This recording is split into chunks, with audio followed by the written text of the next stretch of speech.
Hi everyone, welcome to all Unacademy live IIT JEE channel get PCM पर आपका स्वागत है। और जैसा कि आपको पता है कि आईटी जेम 2025 जो एप्लीकेशन फॉर्म है वो तो रिलीज हो गया। नाउ द पॉइंट इज कि जो हमें यहाँ पे डिस्कस करना है वो क्या पॉइंट है कि हम कौन सी गलतियों से बचे ताकि हमारे फॉर्म में कोई इशू ना आए। Don't do that mistake. तो वो कौन सी गलतियों से आपको बचना है? सबसे पहली गलती मैं आपको बताती हूँ। आपके फॉर्म का जो लास्ट डेट है वो 11 अक्टूबर है, जिसको वो एक्सटेंड करके 14 अक्टूबर करेंगे। तो भाई आप अपना फॉर्म ना 1 अक्टूबर से पहले अच्छे से फिल कर दो। ठीक है। उसके बाद वो करेक्शन के लिए भी आता है। ठीक है, वो करेक्शन के लिए भी आता है, डोंट वरी। बहुत ध्यान से इस वीडियो को देखना। इन्होंने एक लिखी हुई है बात, बच्चों को क्या सबसे बड़ा इशू आ रहा है कि मैम जो जनरल कैंडिडेट वाला बच्चा है उसके लिए फॉर्म भरना बहुत आसान है, क्योंकि उसे कोई सर्टिफिकेट अपलोड नहीं करना है। उसको तो बहुत ही सिंपल तरीके से हाउ टू अप्लाई है, एप्लीकेशन प्रोसीजर अगर मैं दिखाऊं, उसे तो बहुत सिंपल तरीके से अपना फॉर्म फिल करना है। इस लिंक पे ओपन करना है। सबसे पहले अपने आप को कैंडिडेट पोर्टल पर जाकर रजिस्टर कराना है। रजिस्टर कराने के लिए उसको ज़रूरत किसकी पड़ेगी? एक ईमेल एड्रेस की, एक मोबाइल नंबर की। ईमेल एड्रेस और मोबाइल नंबर को वेरीफाई करा दो, क्योंकि उन पे ओटीपी आएगा। तो ऐसा ईमेल एड्रेस और मोबाइल नंबर डालना जो आप जहां से ओटीपी आसानी से निकल सकता है। मतलब ऐसे नहीं कि पुराने पुराने ईमेल एड्रेस पे डाल दो, या ऐसा ईमेल आईडी जिसका आपको पासवर्ड भी याद नहीं है, अदरवाइज नई ईमेल आईडी बना लेना।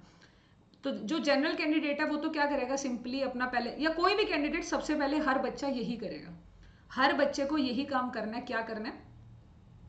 सबसे पहले अपने आप को रजिस्टर कराना है। करा दिया रजिस्टर? रजिस्टर कराने के बाद आपको एक लॉगिन आईडी पासवर्ड मिलेगा। तो लॉगिन आईडी पासवर्ड आपने डाल दिया। फिर वो आपको कहेगा कि आप अपने पर्सनल डिटेल भरिए, बताइए कि आप कौन सी कैटेगरी से बिलोंग करते हो, general, OBC, EWS, SC, ST, PWD. फिर वो आपको कहेगा चलिए अब बताइए कि आप कौन से एग्जाम के लिए अप्लाई करना चाहते हो। आप लिखोगे आईटी जेम केमिस्ट्री के लिए करना चाहते हैं। फिर वो आपको कहेगा कौन से सेंटर भरना चाहते हो, तो आपने एग्जाम सेंटर चूज कर लिया। फिर कहेगा आप अपना एड्रेस बताइए, तो आप अपना एक अच्छे से एड्रेस भर दीजिए। उसके बाद वो आपको नेक्स्ट स्लाइड पे लेके जाएगा और वो कहेगा कि आप ये जो फॉर्म फिल कर रहे हो इसके लिए कौन सी मिनिमम डिग्री को लेके चल रहे हो। तो नो डाउट आप बीएससी को लेकर चलेंगे। अगर आपके पास बीएससी है, वेल एंड गुड। अगर आप बीएससी कर रहे हो ना, बीएससी के फाइनल ईयर में हो, आप तब भी फॉर्म फिल कर सकते हो और वो वैलिड होगा। ठीक है। तो आपने लिख दिया कि भाई हम बीएससी के लिए फॉर्म फिल कर रहे हैं। अब उसके बाद वो कहेगा बीएससी क्या मतलब, कोई स्पेसिफिकली वो पूछेगा। तो उसमें ना अगर आपको केमिस्ट्री, बिकॉज वो केमिस्ट्री लिखेगा, आपके पास ऑनर्स नहीं होगा, तो आप अदर में जाके केमिस्ट्री लिख सकते हो या अदर में जाके नॉन मेडिकल लिख सकते हो, चलेंगे, दोनों चलेंगे। ठीक है। अगर कोई बच्चा के कोई ऑनर्स कर रहा है तो वो लिखेगा बीएससी ऑनर केमिस्ट्री। अदरवाइज बाकी सब नॉर्मल बीएससी लिख के नीचे चाहे अदर में नॉन मेडिकल लिख दो, चाहे केमिस्ट्री लिख दो, उससे कोई दिक्कत नहीं है, क्योंकि chemistry is the one of the subject. Okay. उसके बाद वो कहेगा कौन से कॉलेज से कर रहे हो, कॉलेज का नाम लिखो। कौन सी यूनिवर्सिटी कर रहे हो, यूनिवर्सिटी का नाम लिखिए। अगर सीधा यूनिवर्सिटी से कर रहे हो तो यूनिवर्सिटी का नाम आएगा। यूनिवर्सिटी का एड्रेस कहेगा तो थोड़ा सा वो फिल कर देना। उसके बाद कहेगा कि कोई रोल नंबर दे रखा होगा आपको यूनिवर्सिटी ने, वो फिल कर देना। ये सब करने के बाद वो आपको कहेगा चलिए अब बारी आती है फोटो को अपलोड करने की। ठीक है ना, फोटो को अपलोड करने की। और दूसरा क्या आएगा आपके पास, डॉक्यूमेंट्स अपलोड करने की। इस बार पहली बात तो टेंथ क्लास का सर्टिफिकेट मांग रहे हैं। क्योंकि टेंथ क्लास का सर्टिफिकेट क्यों मांग रहे हैं? टेंथ क्लास के सर्टिफिकेट में डेट ऑफ बर्थ का प्रूफ होता है। तो टेंथ क्लास के आपके वो मार्क्स नहीं देख रहे हैं कि आपके टेंथ में मार्क्स कितने हैं, सिर्फ only the proof of date of birth. तो आपके पास टेंथ क्लास की मार्कशीट होगी या एक टेंथ क्लास का पासिंग सर्टिफिकेट, दोनों में से कुछ भी डाल दो। चाहे टेंथ क्लास की वो लंबी सी मार्कशीट, और चाहे आप टेंथ क्लास का जो आपका जस्ट गिव मी अ 1 मिनट स्टूडेंट।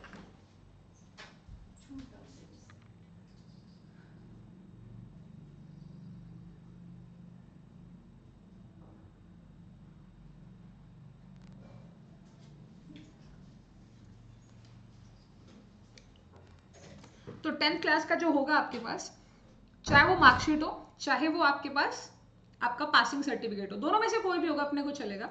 आपको वो अपलोड करना है only for the proof of the DOB, right.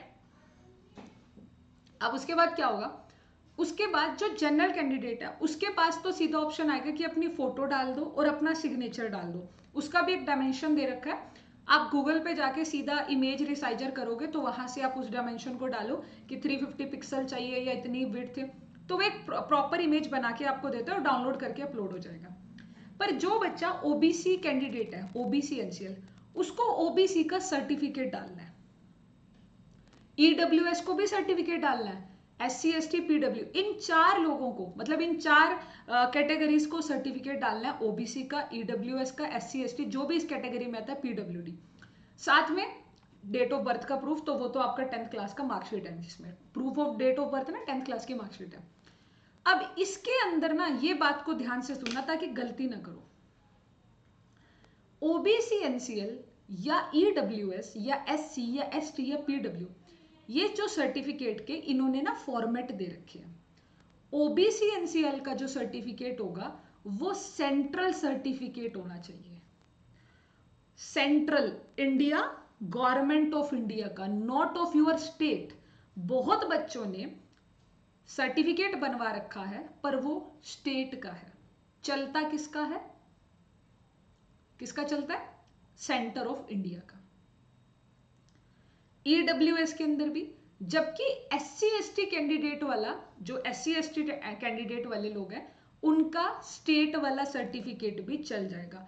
यहां पर इन्होंने फॉर्मेटिंग दे रखी थी, तो मैं आपको अगर इसमें थोड़ा सा दिखाऊं, इनका इंफॉर्मेशन ब्राउजर में आया था ये, हाँ यहाँ पे मैं इनके इंफॉर्मेशन ब्राउजर में आपको दिखा देती हूँ। जस्ट मैंने वैसे एक बार वीडियो में भी बताया था, पर मैं फिर भी आपको सारी बात बताऊंगी।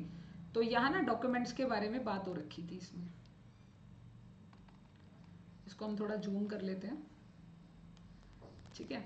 तो यहाँ ना इन्होंने सर्टिफिकेट दे रखा है किसके लिए, देखो जो ईडब्ल्यूएस कैंडिडेट है, द गवर्नमेंट ऑफ, यहां पर ईडब्ल्यूएस भी किसका आएगा, गवर्नमेंट ऑफ, ये लिखा हुआ है गवर्नमेंट ऑफ, और ये आ गया अपना ओबीसीएल का। दो फर्क है बस ये, अगर आप ओबीसीएल के ओबीसी के अंदर आते हो ना तब आपको गवर्नमेंट ऑफ इंडिया के अंडर बनवाना है, बट अगर आप ईडब्ल्यूएस वाले हो, ठीक है, अगर आप ईडब्ल्यूएस हो, एससी हो, एसटी हो, पीडब्ल्यूडी हो, तो वो आपको स्टेट गवर्नमेंट का भी चलेगा। मेरी ये बात अच्छे से क्लियर हो जानी चाहिए। उसके बाद सर्टिफिकेट पे जो साइन कराने हैं वो इनमें से किसी भी अथॉरिटी के करवा सकते हो, किसी भी अथॉरिटी के, बाकी और किसी, यानी कि किसी अदर अथॉरिटी से करवाओगे। अब ना एक बात इसने बड़ी ध्यान से लिखी है, वो मैं आपको बात दिखाना चाहूंगी, फिर उसी के बारे में आपका सबका डाउट था, तो वो बात भी मैं आपको क्लियर करती हूँ। अब यहां ना इन्होंने लिखा होगा एक जगह पे कि जो सर्टिफिकेट आप अपलोड करोगे वो 1 अप्रैल 2024 के बाद बना होना चाहिए, 1 अप्रैल 2024 के बाद बना होना चाहिए। पर आप कहोगे कि हमने तो, हमारा तो पुराना है, किसी का मार्च 2024 का है, किसी का अप्रैल 2024 का है, या किसी का बहुत पुराना है 2023 का। तो कोई बात नहीं, अभी आप वो सर्टिफिकेट पुराने वाला ही अपलोड कर दो, क्योंकि इन्होंने यहां पर अगर आप ध्यान से देखो, इन्होंने लिखा है to upload a valid certificate 20 November 2024 तक। आपका सर्टिफिकेट अगर पुराना है या गवर्नमेंट ऑफ इंडिया के अंडर नहीं है, ओबीसी वालों, ईडब्ल्यूएस होगा तो चल जाएगा, बट अगर आपका सर्टिफिकेट पुराना है और गवर्नमेंट ऑफ इंडिया का नहीं है तो कृपया करके अपना नया सर्टिफिकेट बनना दे दीजिए, और 20 नवंबर 2024 तक आपका सर्टिफिकेट आ जाएगा, जिसको आप यहाँ पर क्या करेंगे, अपलोड कर देंगे। इन्होंने टाइम दिया है, इतना क्या करो, पुराने वाला डाल दो, इतना क्या करिए, अपना पुराने वाला सर्टिफिकेट डाल दीजिए, कोई भी है पुराना सर्टिफिकेट डाल दीजिए, नए वाला बनना दे दीजिए। ओबीसी एनसीएल, देखो एससी एसटी का तो पुराना है, जो एससी एसटी का, देखो ये बात ना सुन लो ध्यान से, सिर्फ ओबीसी ओबीसी और ईडब्ल्यूएस को, ओबीसी और ईडब्ल्यूएस को 1 अप्रैल 2024 के बाद वाला सर्टिफिकेट अपलोड करना है, क्लियर, 1 अप्रैल 2024 के बाद वाला सर्टिफिकेट अपलोड करना है। जबकि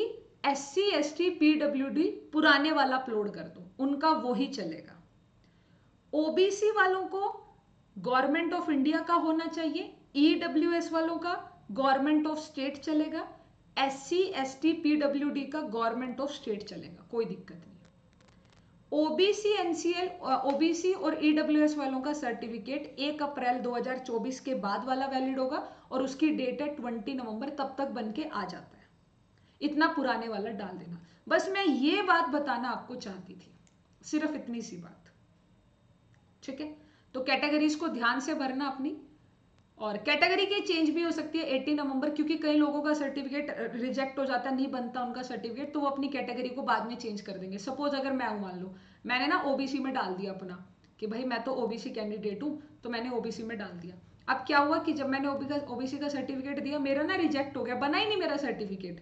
अब मेरा सर्टिफिकेट नहीं बना तो मेरे को 18 नवंबर को दिन मिलता है चेंज करने के लिए, लास्ट डेट होती है। तो मैं अपना कैंडिडेट पोर्टल पर जाऊंगी, 18 नवंबर को खुद को जनरल कैटेगरी में जाके चेंज कर दूंगी। अगर मेरा सर्टिफिकेट बन गया तो अपलोड भी कर दूंगी, ठीक है। तो ये बातें मैं आपको बताना चाहती थी, इसीलिए मैंने ये वीडियो आपके लिए ऑर्गेनाइज करी है। बाकी अगर आपका टारगेट आईआईटी जेम की तैयारी करना, तो आईआईटी जेम का सब्सक्रिप्शन आपको मिल रहा है now ₹5499 only, and get a 50% off in your IIT JEE subscription using code ALKACHEM, ALKACHEM। अगर आप ये कोड यूज करेंगे तो आपको डिस्काउंट मिलेगा, और ऑफर आपका सिर्फ आज का बचा है। तो जल्दी से वीडियो के डिस्क्रिप्शन में सारे इंपोर्टेंट लिंक मिलेंगे। ये है हमारी आईआईटी जेम की टीम, और मैं केमिस्ट्री में आपको पढ़ाने वाली हूँ, ठीक है। तो कोई भी अगर आपका डाउट है तो आप मेरे से पूछ सकते हो। 6 मंथ 1 ईयर का सब्सक्रिप्शन आप ले सकते हो। अगर आपको गेट का लेना है तो आप गेट का सब्सक्रिप्शन, गेट का टीम देख सकते हो, हमारे नए नए बैचेस को देख सकते हो, और वीडियो के डिस्क्रिप्शन में सभी का आपको लिंक भी मिल जाएगा। So this is a top 20, और ये सारे फीचर्स आपको देखने को मिलेंगे। Thank you so much.